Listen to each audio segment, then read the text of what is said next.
오늘 본문 로마서 14장 1절에서 12절의 말씀 제목은 멈추고 받아들여라 라고 하는 제목으로 함께 은혜를 나누려고 합니다.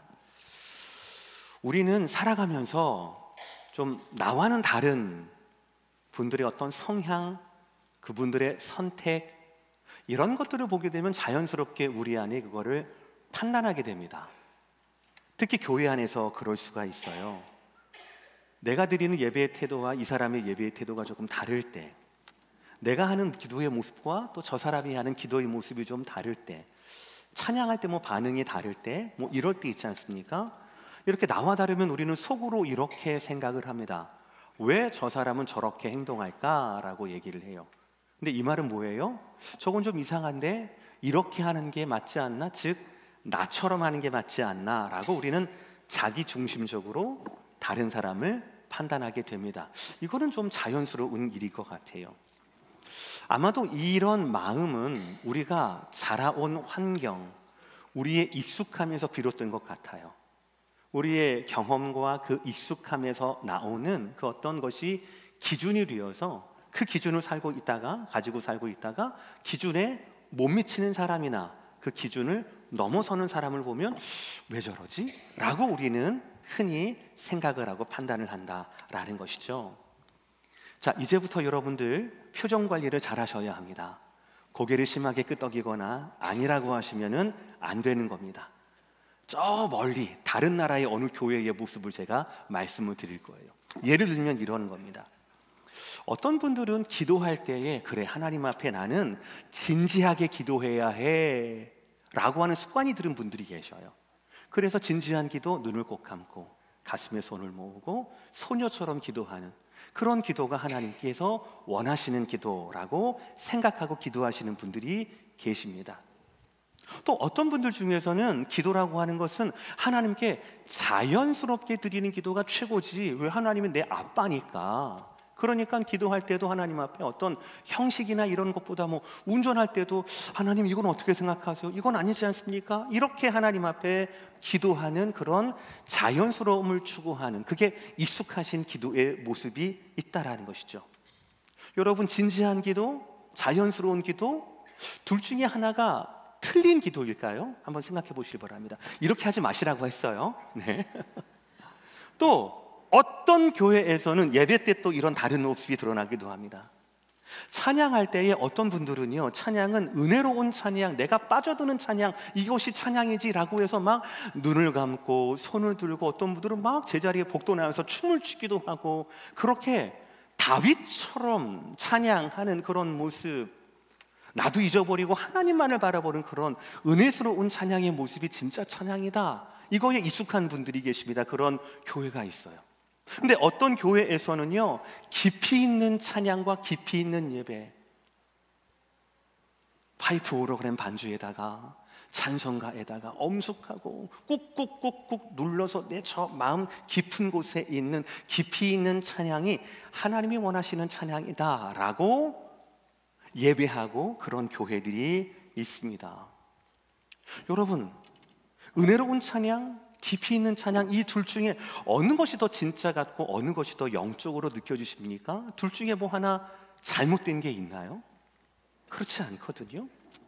사실 우리는요, 교회에서 신앙생활을 하면서 이런 작은 차이들, 사실은 차이가 아니라 나와 다른 무엇, 이것으로 말미암아 이것이 다름에서 차이로, 차이에서 갈등으로, 갈등이 심지어는 분열로 이어지는 모습을 우리는 너무나 자주 보게 됩니다.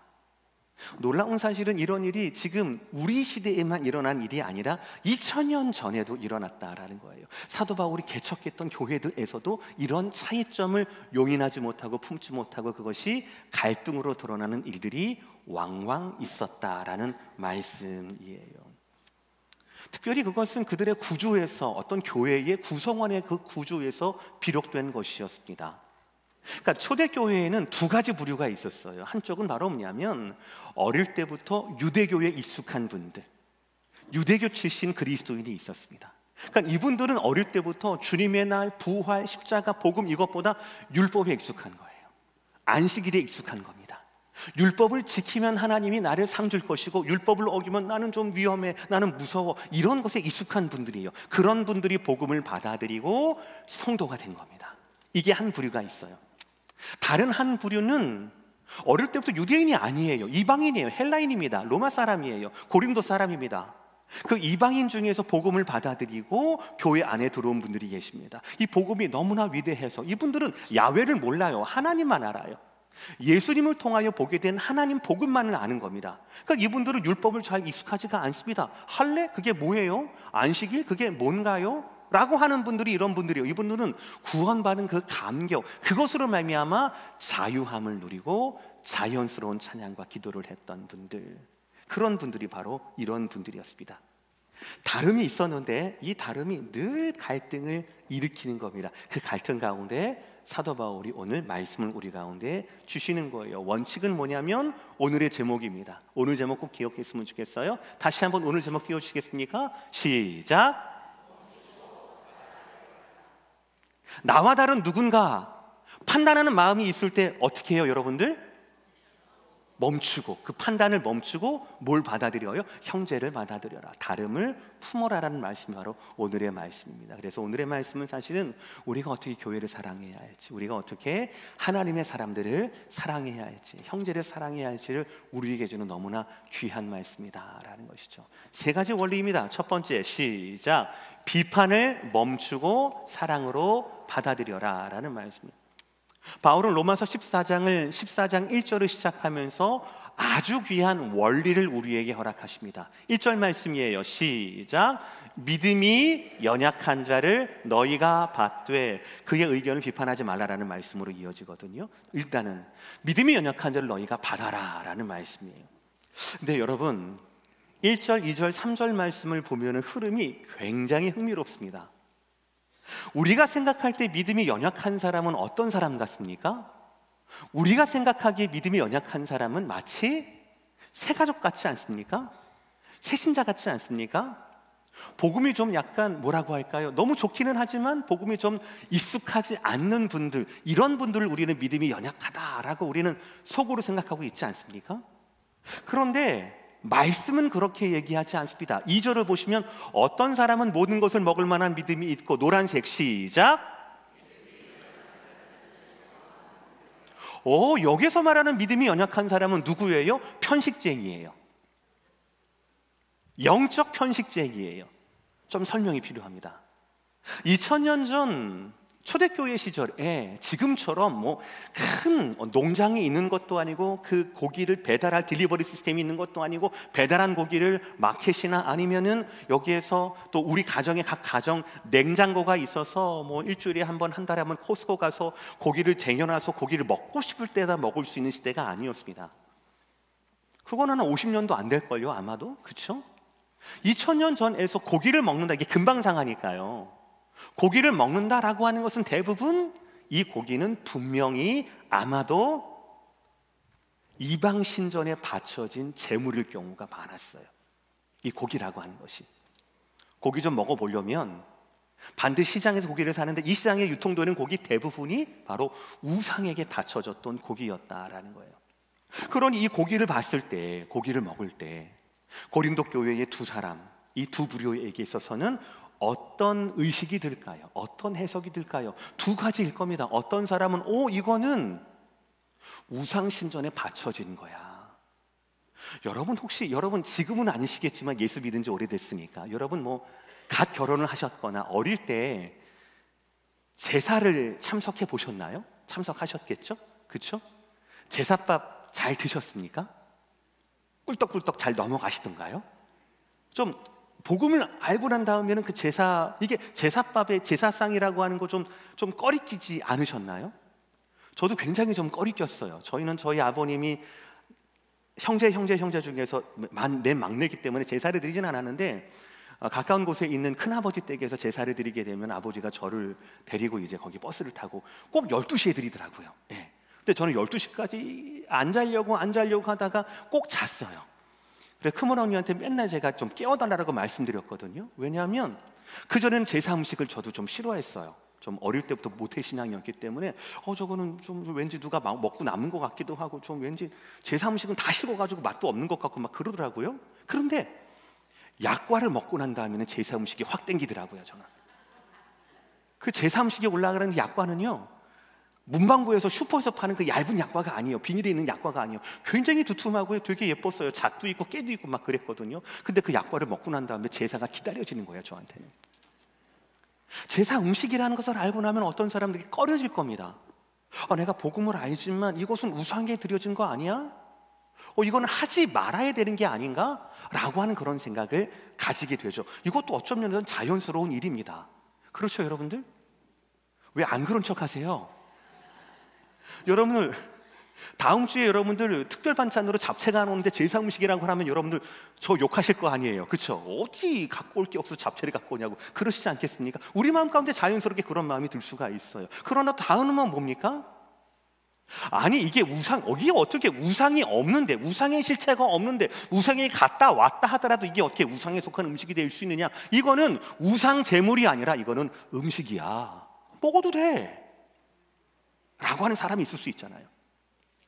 근데 놀랍게도 믿음이 연약한 사람은 우리는 초신자라고 생각하고 이제는 우리 막 복음을 알기 시작한 사람이라고 생각하는데, 말씀에서 믿음이 연약한 자는 바로 뭐냐면 고기를 먹지 못하고 복음을 가지고 있음에도 불구하고 복음이 가지는 그 자유함과 권능을 사용하지 못하고 이거는 나는 이상해, 캥기는 것 같아, 나는 채소만 먹을 거야 라는 사람은 오히려 믿음이 약한 사람이라고 얘기하고 있단 말이에요. 좀 이상하지 않습니까? 우리가 생각하기에 저는 믿음이 강한 사람 아닌가요? 내가 믿음 때문에, 복음 때문에 고기가 나한테 좋은 줄 몰라요? 너무 고기 먹고 싶어요. 그런데도 불구하고 내가 복음 때문에 내가 고기를 포기하는 걸, 이야, 이런 결단이 믿음이 강한 사람 아니냐고요, 우리가 생각할 때는. 그러나 하나님 말씀은 오히려 복음을 가졌지만 복음을 누리지 못하는 자들, 그리고 제사 음식을 소화가 안 되는 자들, 그런 사람들을 믿음이 약한 자라고 이야기를 하는데 아직 놀라기 이릅니다. 더 놀라운 사실이 3절에 있어요. 다 함께 읽읍시다. 먹는 자는 먹지 않는 자를 업신여기지 말고 먹지 않는 자는 먹는 자를 비판하지 말라. 이는 하나님이 그를 받으셨음이라.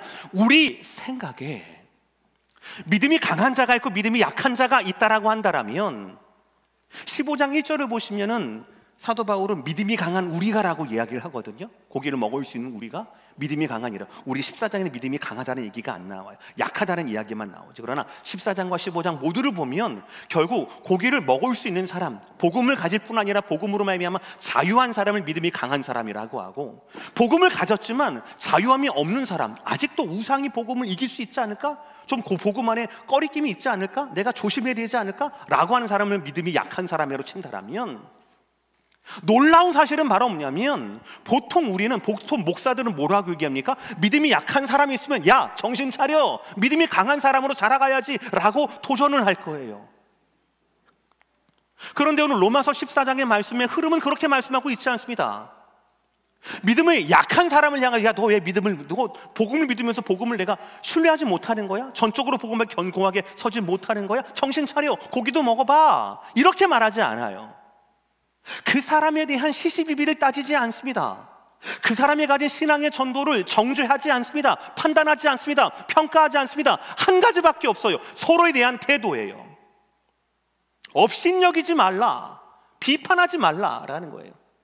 그 사람의 신앙이 무엇이든, 믿음이 약하든 믿음이 강하든 그 자체로 이야기하지 않고요, 서로가 서로에 대해서 품어줘라 라고 이야기하고 있어요. 서로에 대한 태도를 지적하고 있다라는 것이죠. 잠시 여러분들 저를 보시길 바랍니다. 그러니 우리가 어떠한 믿음을 가지던 간에, 여러분의 믿음이 약하든 여러분의 믿음이 강하든, 그래서 여러분이 고기에 대해서 아니면 어떤 이슈에 대해서 어떤 태도와 어떤 해석을 가지든지 간에, 그건 말고 그것으로 말미암아 다른 형제를 비판하거나 그것으로 말미암아 야, 너 왜 이렇게 믿음이 약하니라고 다른 사람을 업신 여기는 것은 오늘 말씀의 정반대가 되는 겁니까? 아닌 겁니까? 정반대가 되는 태도입니다. 특별히 우리 귀한 오렌지 카운티 제일장로교회처럼 개혁주의 신앙, 장로교 신앙, 정통 칼빈주의 신앙으로 근 50년 동안 든든하게 견고하게 지역사회에 있으면서 우리는 우리 스스로를 믿음이 강하다라고 착각하기가 쉽습니다. 그래서 그것이 우리에게 우월감으로 나타나서 다른 이들은 너는 믿음이 약한 사람이야 라고 판단하며 그들을 업신여기는 경우가 있을 수 있다라는 것입니다. 그러나 하나님 말씀은 너의 믿음이 왜 약하냐, 강하다 칭찬하지 않으시고 서로에 대한 태도를 말씀을 하시는 거예요. 아무리 강한 믿음을 가지기로써니 판단하거나 업신여기면 안 된다. 서로를 받아들여야 한다. 그 이유가 뭡니까? 3절의 맨 마지막 말씀 초록색 글씨 시작. 이는 하나님이 그를 받으셨으니라. 포스트 모던의 세대가 아니에요. 포스트 모던의 세계에는 서로를 비판하지 않습니다. 정죄하지 않습니다. 왜요? 모두가 옳으니까요. 이유가. 그러나 하나님 말씀은 비판하지 않습니다. 업신여기지 않습니다. 왜요? 하나님이 받으셨으니까요. 그 이유가 우리에게 있는 것이 아니라 시대에게 있는 것이 아니라 하나님께 있다라는 것이죠. 이 말씀, 이 원리를 4절에서는 이렇게 확장합니다. 남의 하인을 비판하는 너는 누구냐? 그가 서 있는 것이나 넘어지는 것이 자기 주인에게 있음에 그가 세움을 받으리니 이는 그를 세우시는 권능이 주께 있음이라. 여러분, 오늘 말씀 1, 2, 3, 4절의 말씀은 은혜로운 말씀이기 이전에 놀라운 말씀입니다. 우리는 흔히 믿음이 좋은 사람을 믿음이 강한 사람이라고 착각합니다. 어떤 사람? 기도 많이 한 사람, 헌신 많이 한 사람, 직분이 있는 사람, 일도 많이 해서 교회에서 많이 이름도 많이 나오고 주보에도 이름 많이 나오는 사람. 그래서 우리는 뭔가 내 믿음이 더 강해져야 한다라고 하는 그런 강박 가운데 있습니다. 그러나 적어도 로마서 14장 오늘의 말씀은 그 흐름을 막아서요, 우리에게 믿음의 수준을 끌어올리라고 말씀하지 않고 서로에 대한 태도를 하나님 안에서 새롭게 해라, 받아들여라 라는 거예요. 그 이유가 더 충격적인데, 하나님이 그 사람, 아무리 약한 사람이라 하더라도, 아무리 우습게 보이는 사람이라 하더라도 그 사람을 하나님이 받으셨다라면 우리 또한 그 사람을 받아들여야 한다. 이 이유 때문에 그렇다라는 거예요. 남의 하인, 하나님의 종이죠. 하나님의 종이 넘어졌다라고 하면 또 다른 하나님의 종이 겉봐, 내가 얘기했지, 너 넘어질 거라고 얘기했지, 너 왜 넘어지는 거야 라고 정죄하는 게 맞습니까? 아니면은 당장 달려가서 그를 일으켜주고 그를 케어해 주는 게 맞습니까? 일으켜야 되는 거죠. 그게 하나님 마음을 닮은 하나님의 종 아니겠습니까? 저는 깨달아요. 믿음이 강한 사람이 믿음이 좋은 사람이 아닙니다. 믿음이 좋은 사람은 어떤 일을 잘해내는 사람이 아니라, 믿음이 좋은 사람은 바로 하나님의 마음을 닮은 사람이에요. 아멘이십니까? 믿음이 좋은 사람이라는 거 하는 것은 하나님의 소유와 하나님의 종으로서 하나님이시라면 어떻게 했을까, 그리스도인이라면 어떻게 했을까 라고 하면서 넘어진 자를 향하여서 내가 그것 봐, 넘어질 줄 알았어, 내가 평소에 운동을 했지, 이렇게 말하지 않고 넘어진 사람을 향하여서 같이 아파해 주는 사람이에요. 하나님 아버지의 마음으로 그를 일으켜주는 사람입니다. 그러한 사람이 믿음이 좋은 사람이다라는 것이에요. 여러분, 하나님께서 받으셨다라면 우리도 받아들여야 하는 겁니다. 물론 우리에게도 판단할 자유가 있지요. 의지가 있어요. 지식도 있습니다. 나름대로 여러분의 기준도 있어요. 그러나 그 모든 것들보다 중요한 것은 우리 모두는 하나님의 명령대로 하나님의 종으로 살아가야 한다라는 것이죠. 지난주에 우리에게 주셨던 베드로전서 2장의 말씀하고 똑같습니다. 다 함께 시작. 너희는 자유가 있으나 오직 하나님의 종과 같이 하라. 사랑하는 성도 여러분, 이번 한 주간 가운데 여러분의 성향 정반대에 있는 누군가, 제가 오늘 숙제를 드리려고 해요. 그래서 여러분, 오늘 끝나고 친교실에서 식사를 하실 때 그동안 한 번도 인사하지 않았던 분이 계신다라면, 저분 성함이 뭐지? 저분이 누구지? 목소리가 어떻지? 한 번도 듣지 못한 분이 계신다라면 먼저 다가가서 그리스도의 사랑으로 안으란 얘기가 아니고요, 또 받아들이시고 또 인사하시기를 축복합니다. 네, 아멘. 그렇게 해야 됩니다. 판단을 내려놓고 판단을 멈추고 주님의 사랑으로 받아들이라라는 것이죠. 두 번째로는 자기 중심성을 멈추고 주님 안에서 받아들여라 라는 것이죠. 5절의 말씀 시작. 어떤 사람은 이 날을 전날보다 낮게 여기고 어떤 사람은 모든 날을 같게 여기나니 각각 자기 마음으로 확정할지니라. 이 말씀은 조금 해설이 필요합니다. 유대인 출신 그리스도인, 이방인 출신 그리스도인, 그것이 초대교회를 이뤘다라고 말씀을 드렸죠. 근데 유대교 출신 그리스도인들에게 있어서는 어릴 때부터 이 사람들은 안식일, 절기, 8일 만에 할례를 받아야 한다라는 등 그런 율법의 요구들이 몸에 딱 새겨져 있었어요. 그래서 절기를 반드시 지켜야 한다, 절기는 특별한 날이다 라고 강조를 하는 겁니다. 어찌 보면 자연스러운 걸 수도 있어요. 반면 그런데 이방인 출신 그리스도인들은 그게 무슨 말이냐, 365일 중에서 주님의 은혜가 그치는 날이 있더냐? 모두가 다 주님의 날이잖아, 모든 날이 주님의 날이고 모든 날이 다 중요한 것 아니야? 라고 말하는 분들이 계시는 거예요. 근데 그게 이슈가 된 겁니다. 그래서 어떤 사람은 이 날을 전날보다, 어떤 사람은 모든 날을 같게 여긴다라는 것이, 방금 전까지 언급했던 음식 문제에 이어서 바울은요, 절기에 대한 문제, 안식일에 대한 문제, 이 문제에 있어서도 시시비비를 가리지 않습니다. 어떤 입장이 더 옳다라고도 말하지 않습니다. 다만 노란 글씨 시작. 각각 자기 마음으로 확정할지니라. 이것은 바로 뭐냐면 복음의 핵심, 본질 말고 비본질적인 모든 문제에 있어서는 각자의 신념대로 행동해도 된다라는 말씀이 바로 각각 자기 마음으로 확정할지니라 라는 말씀이에요. 근데 여러분, 저한테 어텐션을 좀 주시길 바랍니다. 여기에서 굉장히 중요한 구분을 우리는 할 줄 알아야 돼요. 제가 방금 뭐라고 말씀드렸죠? 복음의 본질, 핵심은 그대로이고 비본질의 것은 우리가 각각의 사정대로, 아니죠, 사정이 아니라 죄송합니다, 각각의 신념대로 해야 한다라는 말씀이 있었죠. 이 각각의 신념이라고 하는 것은 고기를 어떻게 해석할 거냐, 날의 문제를 우리가 어떻게 받아들일 거냐, 누가 옳고 누가 그르다가 아니라 모두가 그럴 수 있다, 복음의 자유함이 있다라고 말씀을 드린 겁니다.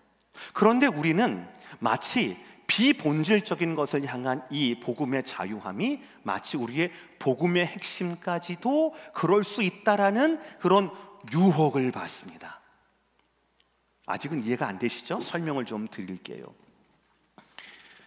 많은 분들이, 즉 복음의 본질, 교회의 본질은 변하지 않아요. 예수 그리스도의 죽으심과 그의 부활하심, 우리 죄를 위해서 죽으시고 다시 살아나셨다라고 하는 이 복음의 메시지는 어느 경우에도 변할 수가 없는 거거든요. 갈라디아 말씀에서 우리가 너희에게 전한 복음 외에 다른 복음을 전하면 어떻게 된다고요? 저주를 받을지니라, 천사도 저주를 받을 거다라고 얘기를 하시거든요. 변하면 안 되는 겁니다. 예수님도 그러셨거든요. 내가 곧 길이요 진리요 생명이다. 길과 진리와 생명, 이 세 가지 명사의 공통점이 뭐예요? 유일하다는 거거든요.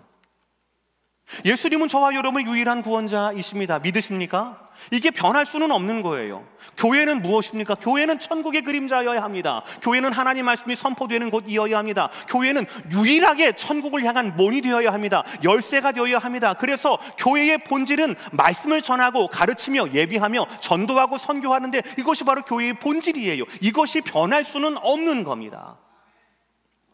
복음의 본질과 교회의 본질이 변할 수는 없는 거예요.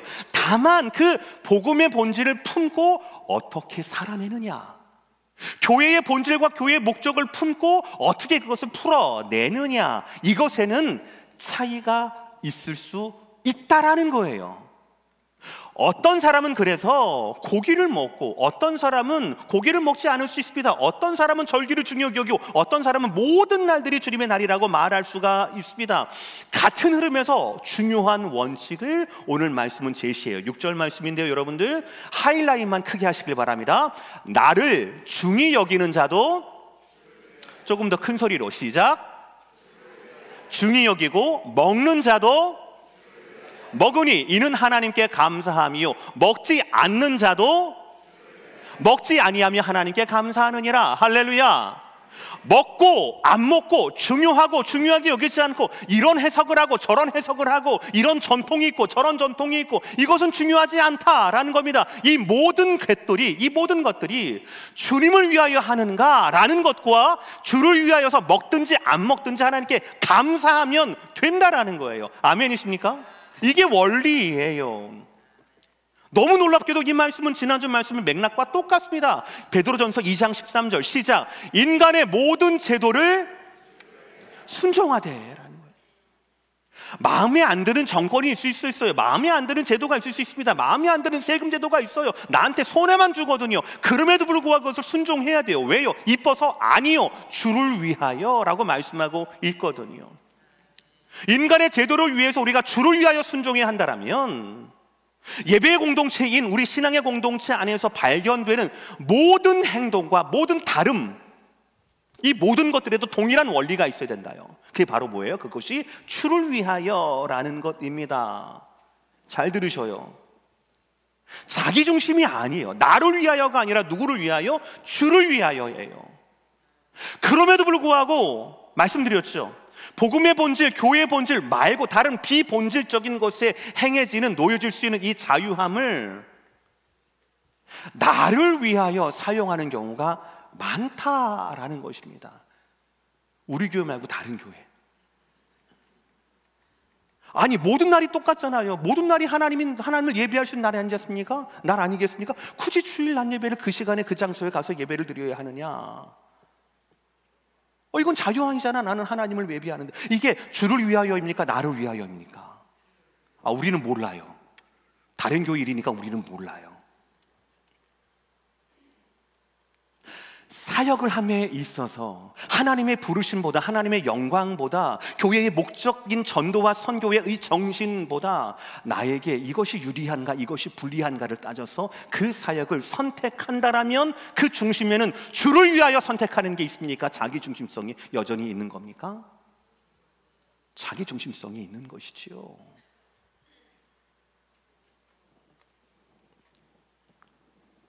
본문은 계속해서 이 원리를 우리의 삶의 원리로 확장합니다. 여러분 너무나 좋아하시는 말씀이에요. 근데 그 말씀의 흐름이 이렇다라는 것 여러분 꼭 아셔야 합니다. 로마서 14장 8절의 말씀 다 함께 시작. 우리가 살아도 주를 위하여 살고 죽어도 주를 위하여 죽나니 그러므로 사나 죽으나 우리가 주의 것이로다. 나를 버리지 못하면 우리는 쉽게 비판하게 됩니다. 나를 버리지 못하면 우리는 쉽게 업신여기게 됩니다. 왜요? 기준이 하나님이 아니라 나니까요. 그러나 우리의 자기중심성을 버려야 한다라는 것이죠. 신앙은 나의 방식을 주장하는 것이 아닙니다. 그리스도인이라고 하는 것은 내 기준이 아니라 주님의 뜻에 따라 사는 사람입니다.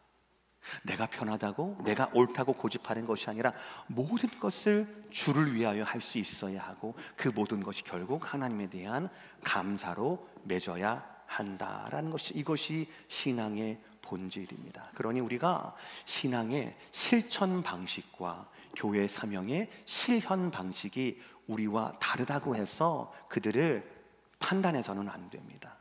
더욱더 중요한 것은 모든 것을 주를 위하여, 주를 위하여, 주를 위하여 자기중심성을 내려놓고 주님 안에서 받아들여야 한다라는 것이죠. 왜냐하면 우리의 삶의 목적은 우리가 아니라 주님을 향해 있기 때문에 그렇다라는 것이죠. 마지막 세 번째, 판단을 멈추고 책임으로 받아들여라. 지금까지 바울은 음식 먹는 것, 절기의 문제, 이런 이슈들을 가지고 이것들은 비본질적인 거야. 주님을 향하여 너를 내려놓고 판단하지 말고 사랑으로 받아들여 라고 말씀을 했어요. 오해하지 마세요. 이것은 단지 성도들에게 조금 더 친절하게 대해라 라고 하는 훈련이 아닙니다. 이것은 영적 실체가 있는 영적 진리입니다. 이 태도가 하나님의 심판대 앞에까지 소환된다라는 사실이에요. 10절, 내가 어찌하여 내 형제를 비판하느냐? 어찌하여 내 형제를 업신여기느냐? 다 함께 시작. 우리가 다 하나님의 심판대 앞에 서리라. 이 질문은 우리에게 익숙한 두 가지 태도를 동시에 지적합니다. 왜 비판하느냐? 왜 업신여기느냐? 우리에게는 비판할 자격이, 업신여길 자격이 없다라는 겁니다. 하나님 앞에 우리는 모두가 다 재판석 밑에 있는 신분일 뿐이다 라는 말씀이에요. 이 말씀을 강화하기 위해서 사도 바울은 이사야 말씀을 인용합니다. 기록되었을 때 11절, 주께서 이르시되 내가 살았노니 모든 무릎이 내게 꿇을 것이요 모든 혀가 하나님 앞에 자백하리라 하였느니라. 모든 무릎이 꿇고 모든 사람이 하나님 앞에 자백한다라고 하는 것은 재판장에서의 피고의 모습이라는 거예요. 우리는 남을 판단할 만한 능력이 없습니다. 그럴 만한 자격이 없어요. 그러므로 우리는 어떻게 합니까? 12절 맨 마지막 구절이에요. 시작. 이러므로 우리 각 사람이 자기 일을 하나님께 직고하리라. 직고한다라고 하는 것은 직접 설명하다, 직접 해명하다라는 의미를 갖습니다. 이것이 중요한 영적 원칙입니다. 우리는 하나님 앞에서 언젠가 우리의 모든 행위를 직접 설명해야 하는 존재입니다. 따라서 우리는 다른 사람을 판단하거나 다른 사람을 해석하는데 시간과 에너지를 쏟기보다는 내가 하나님 앞에서 어떻게 살아가고 있는가, 거기에 집중해야 한다라는 말씀이에요. 생각해 보세요. 우리가 다른 사람을 판단할 때 우리는 그 사람이 하나님인 것처럼 행동을 합니다. 우리 스스로도 우리의 마음을 모를 때가 되게 많잖아요. 예레미야 말씀에 뭐라고 합니까? 만물이 거짓되고 시패 심하게 부패되었다. 그것이 인간의 마음이다. 누가 능히 이를 알리오? 이렇게 말씀하거든요. 우리는 심히 부패했는데 문제는 뭐냐면 나도 내 마음을 모른다라는 거예요. 그러면서 다른 사람의 동기와 다른 사람의 마음을 어떻게 알아요? 그 사람이 정말 그를 위해서 하는지 주를 위해서 행하는지 우리는 몰라요. 목사도 몰라요. 그러나 반드시 이것을 우리가 하나님께 직접 해명하거나 직접 설명해야 할 날이 온다라고 하는 것이 영적 실체라는 것이지요. 따라서 오늘 바울의 말씀은 굉장히 실용적입니다. 다른 사람을 판단하는 데 시간을 쓰지 말고 자신의 삶을 하나님 앞에서 점검하는 데 집중하라라는 것이죠. 우리는 하나님 앞에서 다른 사람에 대해서 책임을 지지 않습니다. 오직 내 행위에 대해서 하나님께 직고한다라는 것이죠. 그러니 다른 사람에 대한 편견, 판단, 비판은 버리고 하나님의 마음으로 그 사람을 끌어들여야 된다, 안아야 한다라는 말씀이지요. 그런데 여러분, 바울은 여기서 멈추지 않습니다. 남을 판단하지 말라라고 하는 개인적 차원의 윤리에서 멈추지 않습니다. 거기를 넘어서서 바울은 다른 말씀을 보면 공동체의 책임을 이야기를 해요. 뭔 말이냐면 나에게 신앙의 자유가 있고 복음의 자유가 있다 하더라도 이 자유가 혹시 내 형제의 영혼을 망하게 한다라면, 상하게 한다라면, 그 형제를 실족하게 한다라면 나는 기꺼이 이 자유를 버릴 수 있다라고 말씀을 하는 거예요. 이것이 말씀의 흐름입니다. 고린도전서 8장 13절의 말씀, 그러므로 만일 음식이 내 형제를 실족하게 한다라면 나는 영원히 고기를 먹지 아니하여 내 형제를 실족하지 않게 하리라. 아멘. 바울보다 복음에 붙잡힌 사람이 있었습니까? 바울보다 믿음이 강한 사람이 있었습니까? 바울보다 고기가 아니라 고기 할아버지라도 복음으로 소화할 수 있는 사람이 있었습니까? 그럼에도 불구하고 바울은 내가 영원히 고기를 먹지 않겠다라고 이야기합니다. 고기가 제사상이기 때문에 두려워서 그러는 것이 아니라 다른 형제의 영혼을 위해서라도. 혹시 믿음이 약한 자가 옆에서 보고 아니 바울 선생님은 어떻게 해서 우상 제물인 줄 알면서도 고기를 먹습니까? 나 실망했어요, 나 시험당했어요 라고 말할까 봐. 그렇다면 나는 고기를 먹을 수 있는 권한이 세상 누구보다도 있지만 나는 영원히 고기를 먹지 않겠다라고 하는 자유보다 사랑을 선택하는 바로 바울의 모습이 믿음이 강한 자라고 하는 복음의 자유함을 가지고 있고 자유함을 누릴 수 있는 우리가 가야 할 사명의 길이다라는 것이죠. 오늘 말씀을 마무리하도록 하겠습니다. 여러분, 우리는 바울의 가르침을 통하여 중요한 진리를 배웁니다. 비본질적인 문제에 있어서는 서로 판단하지 말고 하나님 앞에서 각자의 책임을 다하여 서로를 사랑해야 한다라는 것이죠. 우리의 신앙 공동체는 워낙에 다양합니다. 다양한 배경이 있고요, 문화적인 환경이 있고요, 신앙적인 성숙도도 모두가 다릅니다. 그러나 이러한 다양성은 먼 데 있는 자를 부르시기도 하시고 가까이 있는 자들을 부르시게 하시는 하나님의 은혜의 다양성을 말하는 것이지, 이것이 자칫 잘못하여 우리 가운데 불편한 마음과 갈등과 분열로 나아가면 안 될 것입니다. 이것은 하나님의 은혜를 버리는 배반 행위가 된다라는 것이죠. 바울은 이런 교회의 다양성 속에서 어떻게 하면 복음이 주시는 연합을 이루어낼지에 대해서 말씀합니다. 비난을 버려라, 자기중심성을 버려라, 판단을 버려라. 이것을 멈추고 주의 사랑으로, 주의 마음으로, 사랑으로 받아들여라 라고 말씀하고 있습니다. 서로를 판단하지 않고 서로를 사랑으로 대하는 겁니다. 나의 눈으로 보지 않고 하나님의 시선으로 그 사람을 보는 겁니다. 그럴 때 우리는 하나님의 마음을 닮은 하나님의 역할을 하게 되는 사람이 되는 것이지요. 사랑 성도 여러분, 이번 주간 여러분의 정반대에 계신 분이라도, 한 번도 인사하지 않았던 분이라도 먼저 찾아가셔서 인사하시고 교제하시고 그리스도의 사랑으로 서로를 용납하시는 작은 차이를 큰 사랑으로 녹여낼 수 있는 저와 여러분 모두가 되시기를 주의 이름으로 축복합니다. 혹시 마음 가운데 용서하지 못하는 분들이 계신다면 그분 하나님 받으셨는데 저도 그분을 받을 수 있게 하여 주옵소서. 내 인격으로, 내 과거로, 내 기억으로는 그분을 내가 용서할 수 없으나 하나님, 나에게 하나님의 사랑과 하나님의 시선과 하나님의 마음을 허락하여 주시옵소서. 용서하기를 원합니다. 하나 되기를 원합니다. 사랑으로 품기를 원합니다. 나를 인도해 달라고 여러분 하나님을 닮아가는 한 걸음 한 걸음을 걸어낼 수 있는 저와 여러분 모두가 되시기를 주의 이름으로 축복합니다. 기도하시겠습니다.